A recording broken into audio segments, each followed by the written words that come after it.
दमोह जिले के कुछ नागरिकों ने मदिरा दुकान की वर्तमान अवस्थिति पर आपत्ति जताते हुए आबकारी विभाग के अधिकारियों को ज्ञापन सौंपा है।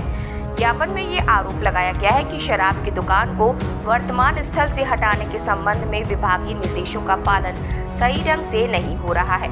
ज्ञापन में ये भी उल्लेख किया गया है कि कलेक्टर के आदेश के अनुसार 28 मई तक आपत्ति करने का समय दिया गया था, लेकिन इस प्रक्रिया को लेकर स्थानीय नागरिकों में असंतोष है। उनका कहना है कि मदिरा दुकान के स्थान पर होने वाले विवादों के समाधान के लिए एक 3 सदस्यीय दल का गठन किया गया था, लेकिन ये प्रक्रिया निष्पक्ष और न्यायपूर्ण नहीं रही। ज्ञापनदाताओं ने आरोप लगाया कि अधिकारियों का व्यवहार पक्षपाती है और मदिरा ठेकेदार के हितों को प्राथमिकता दी जा रही है। ज्ञापन में कहा गया, मदिरा दुकान के पास पूजा स्थल और अन्य महत्वपूर्ण स्थान होने के बावजूद इसे संचालित करना नियमों का उल्लंघन है। इससे स्थानीय लोगों की धार्मिक और सामाजिक भावनाओं को ठेस पहुंच रही है। नागरिकों ने ये भी चेतावनी दी कि यदि उनकी आपत्तियों का उचित समाधान नहीं किया गया तो वे शांतिपूर्ण धरना आंदोलन का सहारा लेंगे। समाज के हित में नागरिकों ने आबकारी विभाग से निहित स्वार्थ से ऊपर उठकर व्यापक लोक हित में समाधान खोजने की अपील की है, ताकि विवादों का समाधान सही और निष्पक्ष तरीके से हो सके। आज सागर नाका शासकीय शराब दुकान पे धरना प्रदर्शन हुआ जी। आखिर क्या वजह रही धरना प्रदर्शन की?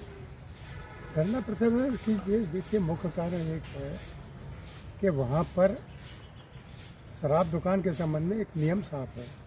100 मीटर की परिधि में कोई भी पूजा स्थल, स्कूल या घनी आबादी बस्ती नहीं होनी चाहिए और इन सब के नियम कायदे को बढ़ाए ताक रख करके केवल शराब ठेके को उपकृत करने के लिए, ठेकेदार को उपकृत करने के लिए वो दुकान वहाँ खुलवाई गई।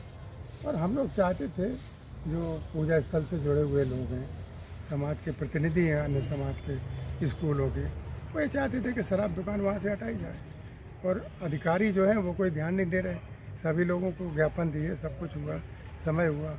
अब चूँकि अभी निकट भविष्य में वहाँ एक बहुत बड़ा आयोजन होने वाला है धार्मिक, क्या होगा, वहाँ हजारों लोग आने वाले हैं और वहाँ शराब पी करके लोग उत्पात करते हैं, बहुओं बेटियों से छेड़छाड़ करते हैं। पूजा स्थलों को जाने वाली वहीं पे लगी हुई कृषि उपज मंडी है, जहाँ पर व्यापारी आते हैं, गांव-गांव के लोग, उनकी जेब कटी, छीना झपटी, रंगदारी, ये सब दुर्व्यवहार। तो वो मुख्य पृष्ठभूमि ये है। और ख़ास बात हम आपको बता दें कि हमने इस बात को जब इंगित किया तो पहले शराब के जो अधिकारी हैं, आबकारी अधिकारी, उनने कहा कि नहीं, हम 22-23 तारीख तक, ये मई तक यहाँ से हटवा देंगे, लेकिन उनने अपना वचन पूरा नहीं किया। तो फिर महिलाओं ने ये तय किया कि भाई ऐसे तो हम इनको सब पक्षपात करना है, नियम तोड़ना है, हम तो धरना देंगे, आंदोलन करेंगे। तो आज आंदोलन हुआ, आंदोलन में अधिकारी एसडीएम आरएल बागरी भी रहे। उनसे बातचीत में आपका कुछ समय लिया गया संगठनों से कि आप शाम को आएँ और बात करें बैठकर। तो आज ये शाम को क्या बातचीत हुई अधिकारियों के सामने? बहुत सार्थक बातचीत हुई और बागरी जी के कार्यालय में वहाँ सीएसपी मिस्टर तिवारी थे और वो भी आए हुए थे अधिकारी, और वहाँ हम लोगों ने खुल कर के अपनी बात बताई, सब कुछ, कि ये परिस्थिति है, और उनको ये समझाया। तो मूल जो बात ये है कि वो बार बार ये बचाव कर रहे थे कि वहाँ 5-6 साल से दुकान चल रही है।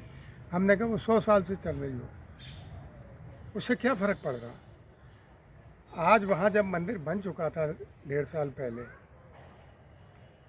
तब ये रिन्यूअल के पहले विभाग का काम है कि वो देखे, और इस दुकान का तो था कि इसको वहाँ से हटाना है, पहले से प्रस्तावित था।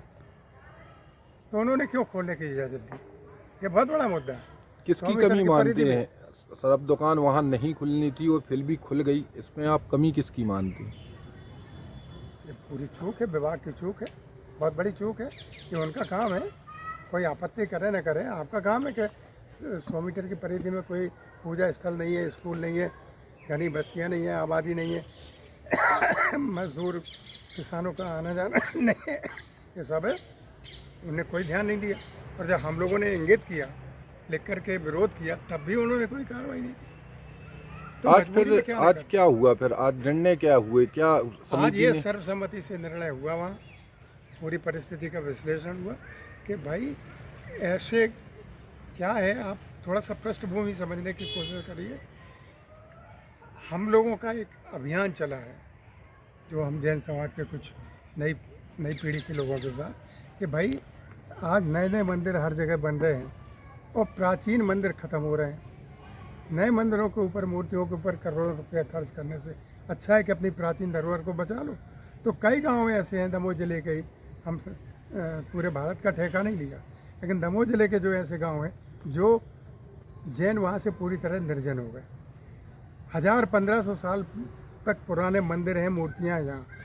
उस धरोहर को बचाने के लिए हम लोगों ने ये अभियान चलाया कि अब जो मंदिर बने भैया, उसमें मूर्तियाँ आप वहाँ ले आओ जो प्राचीन है, और करोड़ों रुपया बचा लो। और ये करोड़ों रुपयों का जो बचेगा उसको लोक हित में खर्च किया जा सकता है। अच्छे शिक्षा संस्थान खोले जा सकते हैं, अच्छे अस्पताल खोले जा सकते हैं, जहाँ लोगों को रहने की, खाने पीने की निःशुल्क सुविधाएँ हैं। वो अभियान हमारा चल रहा था, और उस अभियान के तहत ही वो कृषि उपज मंडी के पास जो पूरा अंचल है, उसमें जिन शरणम मंदिर करके स्थापना की, वो 1.5 साल पहले की। पर चूँकि हमारे मंदिर स्थापना के पहले जो पूर्व ठेका था वो स्वीकृत हो चुका था, हमें उतना नियम सम्मत अधिकार नहीं था कि हम विरोध कर पाते। लेकिन अब जब हो गया, तो जो नए साल का रिन्यूअल था वो नहीं करना चाहिए था विभाग को, वो उन्होंने किया। और कुतर्क देते हैं, हिसाब बताओ, कई से 5-6 सालों से चल रहे। नियम क्या है, नियम क्या अवहेलना हो रही। इस बात को बागरी जी ने स्वीकार किया सबके सामने कि हाँ, ये बात सही है, और लेबर क्लास के लोग हैं, दूसरे लोग हैं। और जब ये होता है तो फिर वो मांस वाले भी, मछली वाले भी, सब वहाँ पे, और सब गंदगी फैला रहे। महिलाएं निकलती हैं, पूजा स्थलों को जाती हैं, छेड़खानी करते हैं मनचले लोग, ये दारू पी के। कोई नियंत्रण नहीं किसी का। कौन महिला जाएगी आज रिपोर्ट करने? कोई हिम्मत नहीं कर सकता। प्रशासन ने क्या, आपने कोई अल्टीमेट दिया है या प्रशासन बात अल्टीमेटम ये मान दिया गया कि है? ठीक है, उनने ये आज ये कह दिया कि हम इस दुकान को हटाने के लिए अपनी आज प्रतिवेदन जो है वो कलेक्टर महोदय को दे देंगे। उन्होंने 3 लोगों की कमेटी बनाई, जिसमें एक बागरी जी हैं SDM, दूसरे CSP मिस्टर अभिषेक तिवारी हैं, और तीसरे वो आबकारी विभाग के अधिकारी हैं। ये 3 लोग अपनी आज रिपोर्ट दे देंगे प्रतिवेदन कलेक्टर को। उसके बाद कलेक्टर को कहना है क्या करते हैं। हमने केवल इतना कहा है अपनी ओर से, हमने अपना आंदोलन स्थगित किया है, समाप्त नहीं किया, ये साफ कर दिया। ये अगर नहीं हटेगी शीघ्रातिशीघ्र, तो हमारा आंदोलन रहेगा शांतिपूर्ण, लेकिन करेंगे। प्रशासन को कितने समय